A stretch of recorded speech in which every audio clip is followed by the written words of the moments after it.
Hi everyone, welcome back to English with Mr. Marbun. In this video, I'm gonna show you how to report something to others. Ya, dalam video ini saya akan berbagi bagaimana sih caranya menyampaikan perkataan orang kepada orang lain dengan cara yang benar. Oke, ingat dengan cara yang benar. Mungkin selama ini kamu sudah pernah menyampaikan perkataan orang kepada orang lain, tapi belum dengan cara yang benar. Oke, dalam video ini kamu boleh menyaksikan bagaimana cara menyampaikan perkataan dengan benar. Oke, tapi jangan lupa subscribe dan like ya, supaya saya juga semakin semangat untuk membuat video-video untuk pembelajaran bahasa Inggris. Nah, sekarang kita ke pembahasannya. Oke, baiklah. Nah, sekarang bagaimana kita menyampaikan perkataan orang kepada orang lain? Nah, di sini saya akan membahas cara menyampaikan perkataan orang kepada orang lain dengan cara direct speech and indirect speech. Jadi, sebenarnya ada dua cara dalam menyampaikan perkataan orang kepada orang lain, yaitu melalui kalimat langsung dan kalimat tidak langsung. Oke, bagaimana caranya? Kita lihat dulu bagaimana gambaran ketika kita menyampaikan secara langsung.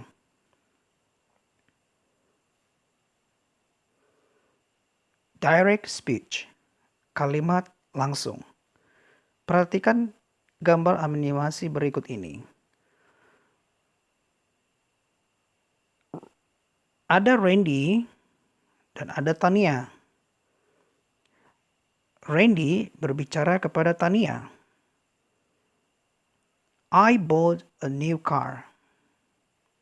Nah, kemudian Tania menyampaikan perkataan Randy kepada Rudy. Nah, Tania pun pergi dan menjumpai Rudy. Rudy bertanya, apakah yang dikatakan Randy kepadamu? Nah, kemudian Tania menyampaikan isi perkataan Randy kepada Rudy. He said, I bought a new car. He said, I bought a new car. Sekilas kita melihat bahwa dalam kalimat langsung ataupun direct speech tidak mengalami perubahan struktur maupun perubahan dari tenses.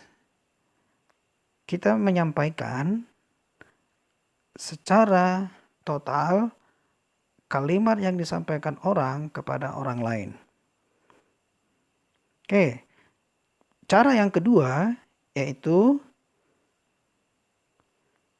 indirect speech, kalimat tidak langsung. Nah, perhatikan gambar animasi berikut ini. Masih orang yang sama, Randy, Tania, dan Rudy. Randy berbicara kepada Tania. I bought a new car. Nah, saya membeli sebuah mobil. Nah, ceritanya bahwa Randy ini membeli mobil di masa lampau ataupun sudah lewat ya. Nah, sekarang Tania akan menjumpai Rudy dan menyampaikan perkataan si Randy kepada Rudy. Dan Tania pun pergi menjumpai Rudy. Dan Rudy bertanya, apa yang disampaikan Randy kepadamu? He said that he had bought a new car. He said that he had bought a new car. Oke, dari perkataan ini, dari laporan yang disampaikan oleh Tania kepada Rudy, di sini kita melihat ada perubahan struktur kalimat dan juga perubahan tesis maupun subjek dari laporan yang disampaikan Tania kepada Rudy. Jadi kesimpulannya, indirect speech atau kalimat tidak langsung mengalami perubahan struktur, mengalami perubahan tenses, dan juga mengalami perubahan subjek ataupun keterangan waktu. Di sini saya akan membahas 3 jenis kalimat yang akan disampaikan kepada orang lain, baik itu secara langsung maupun tidak langsung. Yang pertama, bentuk kalimatnya yaitu statement atau kalimat pernyataan. Kalimat pernyataan ini ada 2 jenis, positive sentence, kalimat positif, negative sentence, kalimat negatif. Yang kedua, questions. Ada 2 jenis, yes, no questions, yaitu pertanyaan ya atau tidak. Yang kedua, WH questions, pertanyaan yang membutuhkan informasi. Nah, yang ketiga, jenis yang ketiga yaitu request. Request di sini adalah meminta atau menyuruh seseorang tetapi dengan sopan. Di sini ada 2 jenis, positif imperatif, kalimat imperatif positif, dan kalimat imperatif negatif. Baiklah, kalimat yang disampaikan atau saya menyebutnya laporan memiliki 3 bentuk. Yang pertama yaitu statement, kalimat pernyataan. Kalimat pernyataan ini terdiri dari 2 jenis, yaitu positive sentence, kalimat positif, negative sentence, kalimat negatif. Bentuk yang kedua yaitu questions. Memiliki 2 jenis, yaitu yes, no questions, pertanyaan yang membutuhkan jawaban ataupun respon ya atau tidak. Yang kedua, WH questions, pertanyaan yang membutuhkan jawaban informasi.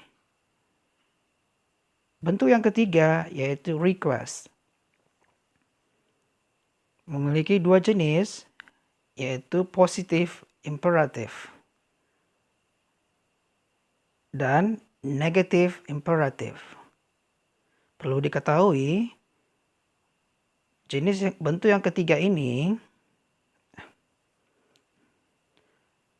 yang ketiga yaitu request. Nah, request adalah meminta seseorang ataupun menyuruh seseorang tetapi dengan sopan. Memiliki 2 jenis, yaitu positif imperatif, yaitu kalimat imperatif positif, dan negatif imperatif, kalimat imperatif negatif. Nah, kita akan membahas satu persatu bentuk dari laporan yang akan kita buat dalam bentuk kalimat langsung dan kalimat tidak langsung. Nah, yang pertama yaitu statement, pernyataan. Jenisnya positive statement, kalimat pernyataan positif. Kalimat ini tidak mengandung makna bukan ataupun pertanyaan. Kita akan melihat contohnya kalimat langsung untuk pernyataan jenis positif. They said we live in Medan. Nah, ini kalimat positif untuk kalimat langsung. They said we live in Medan. Mereka mengatakan Kami tinggal di Medan. Secara tertulis, kita melihat kalimat langsung itu memiliki ciri-ciri subjek, kemudian kata kerja laporan, said, kemudian diikuti dengan tanda koma. Setelah itu, tanda kutip 2 buka, kemudian isi laporan, kemudian ditutup tanda 2 kutip penutup. Nah, ini adalah ciri-ciri dari kalimat langsung secara tertulis. Nah, sekarang kita akan menyampaikannya secara tidak langsung, atau yang disebut dengan indirect speech. They said that they live in Medan. They said that they live in Medan. Mereka mengatakan bahwa mereka tinggal di Medan. Nah, kita melihat ada perubahan dari direct speech ke indirect speech. Kalau di direct speech ataupun kalimat langsung, yang tadinya subjek laporannya adalah we, kami, kemudian di kalimat tidak langsung atau indirect speech berubah menjadi they. Karena we di sini maksudnya adalah mereka, sehingga dirubah menjadi they. Kemudian perubahan kata kerja. Di kalimat langsung, laporannya menggunakan kata kerja bentuk pertama, live. Ini adalah ciri-ciri dari tenses simple present tense, karena menggunakan kata kerja bentuk pertama. Setelah itu, kita lihat kalimat tidak langsung, lived, menggunakan kata kerja bentuk kedua. Nah, ini adalah ciri-ciri dari tenses past tense karena menggunakan kata kerja bentuk kedua. Oke, kemudian kita melihat ada kata that di kalimat tidak langsung. Nah, dari perubahan direct speech kalimat langsung yang tadinya menggunakan tanda kutip, di kalimat tidak langsung kita akan menambahkan kata that yang artinya bahwa. Nah, ini adalah perubahan struktur dari kalimat langsung ke kalimat tidak langsung. Oke, tensesnya pun tetap berubah. Present tense berubah menjadi past tense. Oke, dari present tense berubah menjadi past tense. Nah, sekarang kita masuk ke jenis pernyataan yang kedua, yaitu negative statement, yaitu kalimat pernyataan negatif. Kalimat pernyataan negatif ini, ciri kalimatnya memiliki kata tidak atau bukan, mengandung makna negasi. Kita lihat contoh kalimat langsung untuk negative statement. She said, I am not sleeping now. She said, I am not sleeping now. Dia berkata, saya tidak sedang tidur sekarang. Maka kalimat tidak langsungnya, she said that she was not sleeping then. She said that she was not sleeping then. Oke.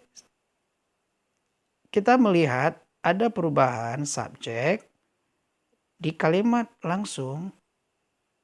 Kalimat laporannya menggunakan subjek I. Sementara di kalimat tidak langsung, I berubah menjadi she. Karena I ini merujuk kepada she, dia untuk perempuan.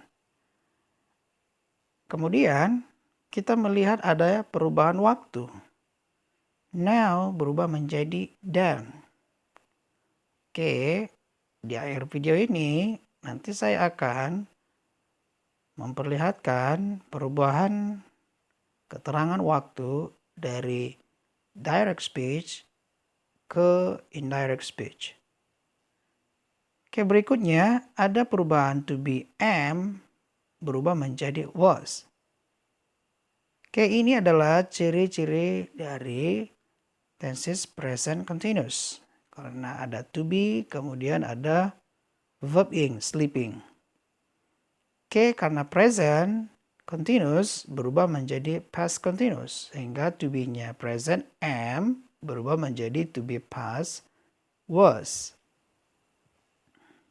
Oke, kemudian menggunakan kata that untuk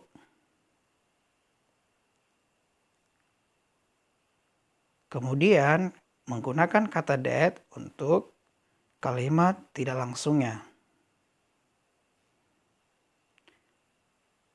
Oke, perubahan tenses present continuous berubah menjadi past continuous. Nah, sekarang kita akan melihat contoh yang lain, kalimat langsung dan kalimat tidak langsung, direct speech dan indirect speech. He said, "My mom has come back from Japan." He said, "My mom has come back from Japan." Nah, ini kalau direct speech, kalimat langsung. Nah, bagaimana kalau kalimat tidak langsung, indirect speech? He said that his mom had come back from Japan. Nah, di sini mengalami perubahan.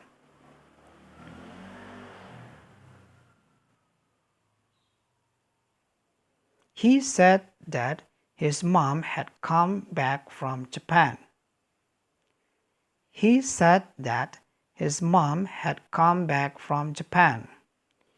Nah, di sini kita melihat ada perubahan dari tenses-nya present perfect berubah menjadi past perfect. Di kalimat langsung menggunakan has come, has ditambah verb 3, di kalimat tidak langsung menjadi past perfect yaitu had ditambah verb 3. Had come. Oke.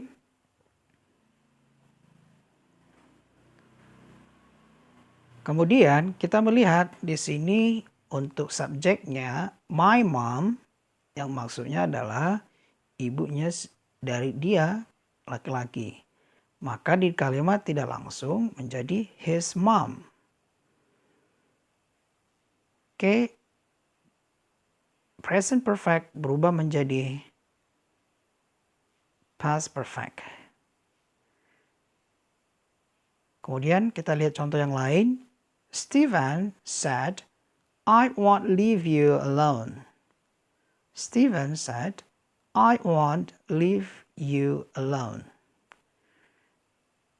Kita lihat kalimat tidak langsungnya. He said that he wouldn't leave me alone. Nah, ada perubahan yang tadinya subjeknya I untuk di kalimat langsung berubah menjadi he di kalimat tidak langsung. Karena I ini merujuk kepada Stephen, adalah dia laki-laki. Kemudian won't yaitu will not dalam tenses future berubah menjadi wouldn't atau would not untuk tenses past future. Oke, you objeknya berubah menjadi me karena you di situ merujuk kepada saya karena kepada saya lah berbicaranya. Oke. Maka future berubah menjadi past future. Nah, kita masuk ke bentuk yang kedua, yaitu questions, pertanyaan. Yang pertama, yes, no questions. Pertanyaan yang membutuhkan jawaban ya atau tidak. Contohnya, are you a doctor? Pasti membutuhkan jawaban ya atau tidak. Kalau kamu jawabannya ya, yes, I am. Kalau tidak, no, I am not. Nah, itu adalah pertanyaan yes, no question. Nah, bagaimana itu kalau kita buat dalam kalimat langsung dan kalimat tidak langsung? Perhatikan contohnya. Kalimat langsung, direct speech. She asked me, are you a doctor? She asked me, are you a doctor? Oke, kita melihat di sini pertanyaannya adalah are you a doctor? Apakah kamu seorang dokter? Nah, kalau kalimat tidak langsungnya, she asked me whether I was a doctor. Oke, di sini kita melihat ada perubahan yang tadinya bentuk pertanyaan menggunakan to be di depan are. Kemudian di kalimat tidak langsung berubah menjadi whether. Oke, kita lihat dulu perubahannya. Are berubah menjadi whether. Whether di sini adalah artinya apakah. Nah, kalau di kalimat langsung untuk mengartikan are adalah apakah. Maka untuk menggantikan itu di kalimat tidak langsung menggunakan kata whether. Kemudian you berubah menjadi I karena yang ditanya adalah saya. Are you a doctor? Apakah kamu seorang dokter? Maka dia di kalimat tidak langsungnya dia bertanya kepada saya, apakah saya seorang dokter? Oke, jadi you berubah menjadi I. Nah, whether di sini apakah bisa juga menggunakan kata if karena sama artinya whether dengan if. Oke, ada dua kata yang boleh digunakan untuk pertanyaan yes no question dalam bentuk kalimat tidak langsung. Oke, sehingga tensesnya adalah present tense berubah menjadi past tense. Oke, jadi apapun bentuk kalimatnya, baik itu pertanyaan, kalimat pernyataan, ataupun bentuknya positif atau negatif, perubahan tenses dari present akan menjadi past tense. Nanti kamu akan melihat bagaimana daftar perubahan tenses dari kalimat langsung ke dalam kalimat tidak langsung dan juga perubahan waktunya. Kita lihat contoh berikutnya. He asked me, have you ever been to Bali? He asked me, have you ever been to Bali? Nah, di sini kita melihat pertanyaannya menggunakan auxiliary have. Nah, ini adalah simple present perfect tense. Oke. Kemudian kita lihat kalimat tidak langsungnya. He asked me if I had ever been to Bali. Nah, di sini menggunakan kata if atau sama dengan whether ya. I had ever been to Bali. He asked me, dia bertanya kepada saya, apakah, if di sini artinya apakah saya sudah pernah ke Bali. Oke. Nah, dari sini kita melihat ada perubahan dari present menjadi past perfect. Nah, bentuk ataupun jenis pertanyaan yang kedua yaitu WH question. Pertanyaan yang membutuhkan informasi di mana, kapan, mengapa, apa, siapa, yang mana, bagaimana. Nah, jadi pertanyaan ini pasti memberikan informasi berdasarkan kata tanya yang digunakan oleh yang bertanya. Ini adalah kata tanya yang digunakan dalam WH questions. W yang ada di sini adalah what, apa, where, di mana, when, kapan, why, mengapa, who, siapa, which, yang mana untuk menanyakan pilihan, and how, bagaimana. Dan juga bisa digunakan untuk menanyakan berapa banyak. Oke, bagaimana kita membuatnya di dalam kalimat langsung dan kalimat tidak langsung?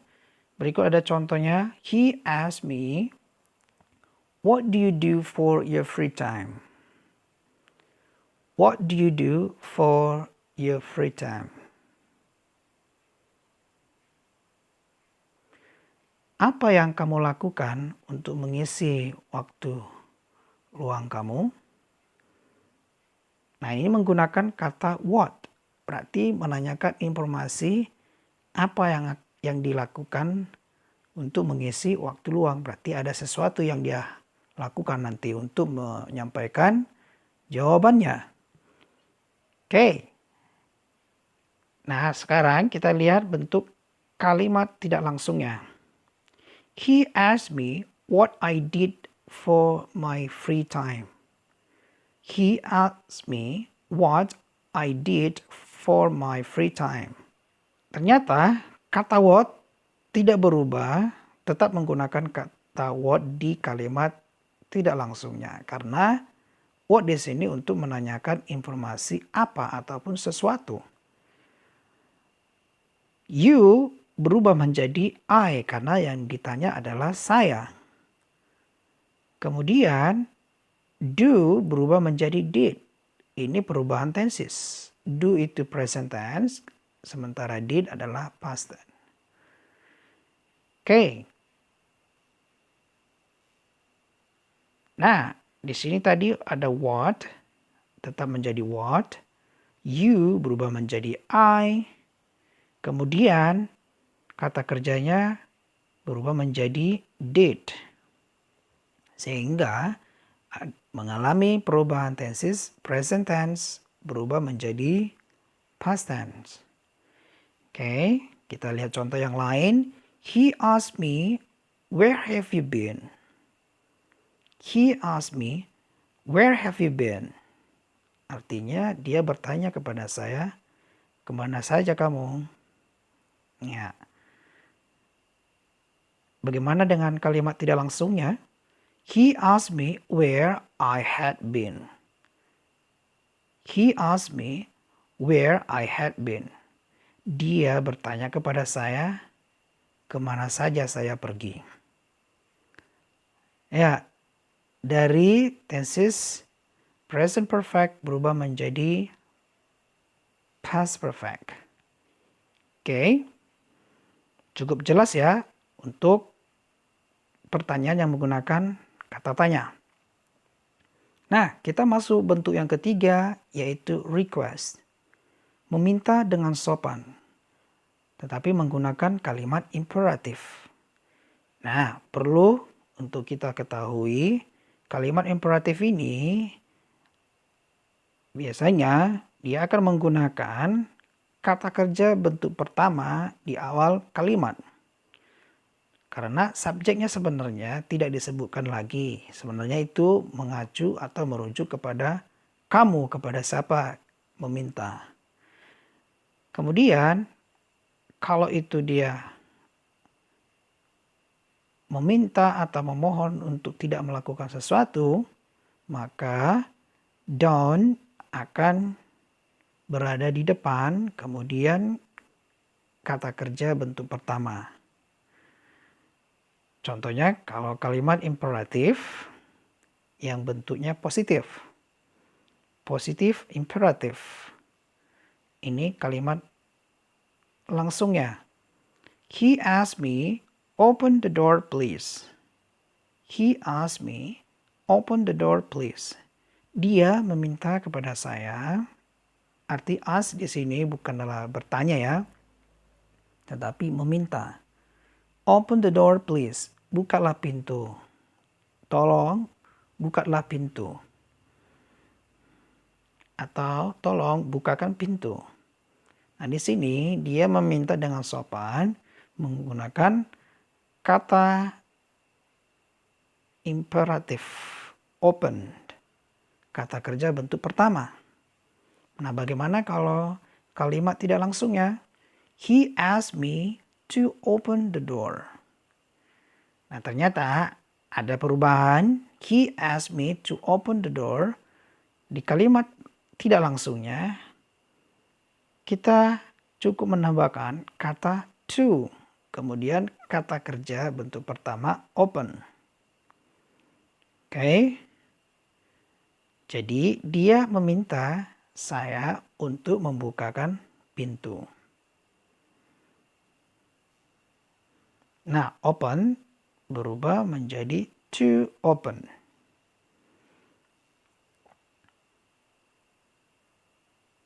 Nah, kemudian untuk negatif imperatif, kalimat imperatif negatif. Di sini meminta seseorang itu untuk tidak melakukan sesuatu tetapi dengan sopan. He asked me, don't disturb me. Don't disturb me. Nah, di sini artinya jangan mengganggu saya. Dia meminta saya atau memohon kepada saya, jangan mengganggu saya.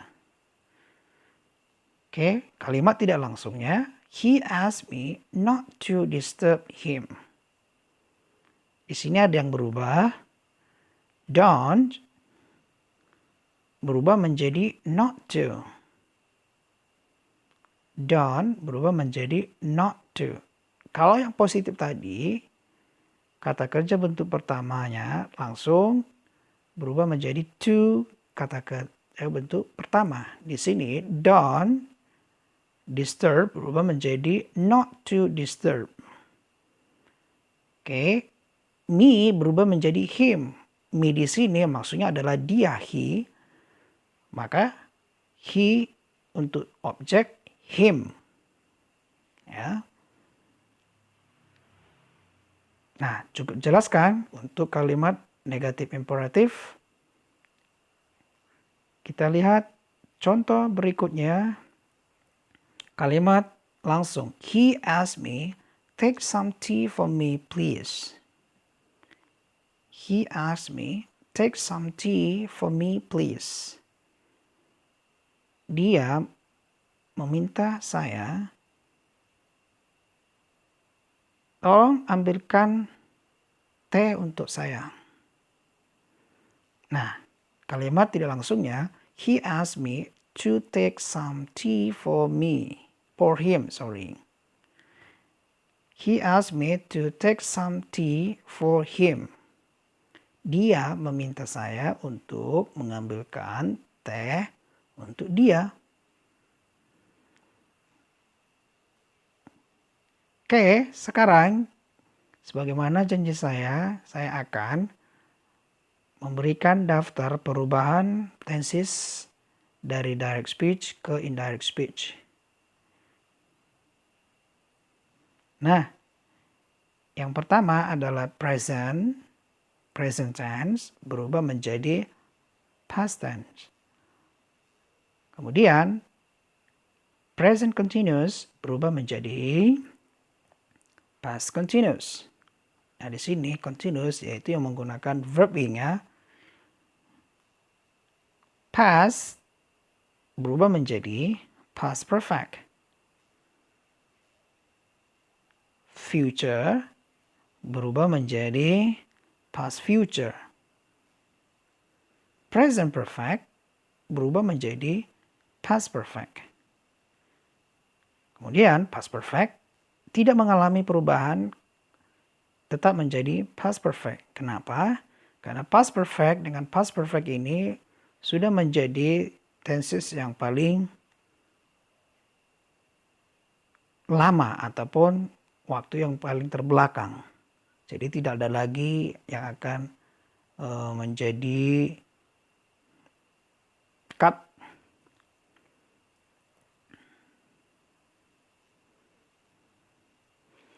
Nah, bagaimana perubahan waktu? Nah, berikut perubahannya. Now, sekarang, berubah menjadi then. Tadi sudah ada contohnya ya. Today, berubah menjadi that day. Karena kan hari ini berarti hari itu. Yesterday, kemarin, berubah menjadi the previous day. Waktu sebelumnya.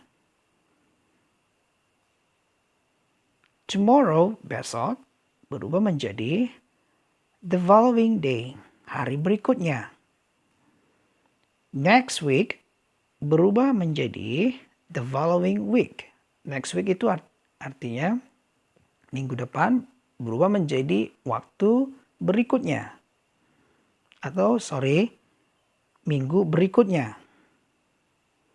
Nah, kata this ini juga bisa berubah menjadi that.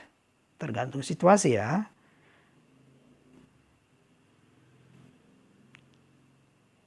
Kemudian, here juga bisa berubah menjadi there. Demikian juga tadi ada perubahan subjek ya. I bisa juga berubah jadi you bisa berubah jadi I. Tergantung kalimatnya.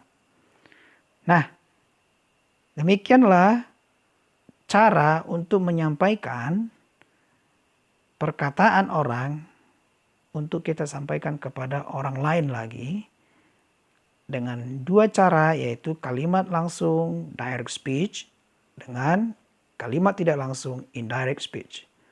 Oke, cukup mudah kan? Nah, kamu harus praktekkan, kamu harus banyak berlatih supaya ini terbiasa. Demikianlah cara menyampaikan laporan kepada orang lain dengan cara yang benar.